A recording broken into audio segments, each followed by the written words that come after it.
नहीं तो ये मूल में जन्म लेने वाले बच्चे जीवन भर खुद परेशान होते हैं और दूसरों को परेशान करते रहते हैं। बेटा और बेटी दोनों का ही माना जाता है।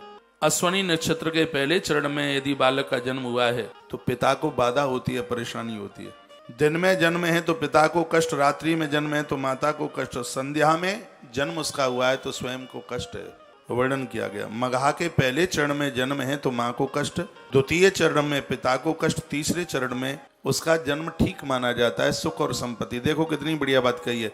मघा के तीसरे चरण में 60 घड़ी का पूरा दिन होता है, तो तीसरा चरण कब आ जाएगा? उसको 15 घड़ी से 4 में बांट दो तो 15 30 घड़ी के ऊपर जैसे ही उसका जन्म होगा तो ये समझ लीजिए, मान लिया जाए हम इसको ऐसे कह सकते हैं 12 बजे से लेके 3 बजे के बीच में यदि गंडक मूल में किसी बच्चे का जन्म होता है और मघा मूल पड़ गई है तो ऐसा व्यक्ति धरती पर राजा महाराजा बनकर के जीता, भले ही मूल में उसका जन्म हुआ है। मूल में उसकी पूजा हो जाए। दोपहर में 12 बजे से लगभग 3 बजे के बीच में मघा नक्षत्र में होने वाला जन्म है तो वो मूल, लेकिन उस टाइम की इतनी बड़ी विशेषता है कि वह जातक बहुत बड़ी संपत्ति वाला होगा, बहुत ज्यादा विशेष उसके पास संपदा होगी, ऐसा भी वर्णन है। रेवती नक्षत्र के पहले चरण में यदि किसी का जन्म हो जाए सुबह ही सुबह, रेवती नक्षत्र हो, घबराइए मत।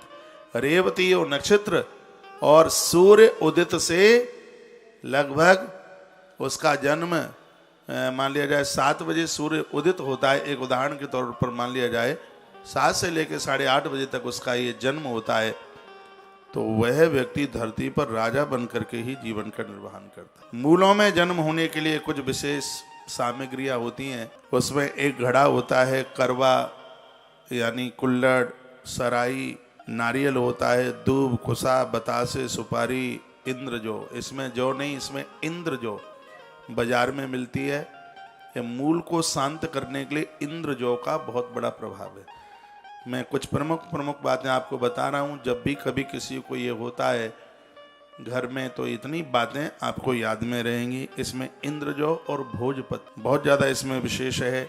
चावल, पिसा हुआ आटा, धूप, कपूर, सिर पर बांधने वाला अंगोछा, लाल कपड़ा, और इसमें बूरा भी बहुत ज़्यादा विशेष होता है। बूरा, इसमें केले, आम की टहनी, ये कुछ चीजें हैं मूल शांति के लिए। आम की टहनी, ये मैं बिल्कुल विशेष बातें कर रहा हूँ। आम की टहनी, आम की पूरी डाली नहीं होती जिस पर पत्ते लगे होते हैं, वो लगभग इतनी बड़ी एक टहनी सी होती है, और बांस का टोकरा और मिट्टी का घड़ा।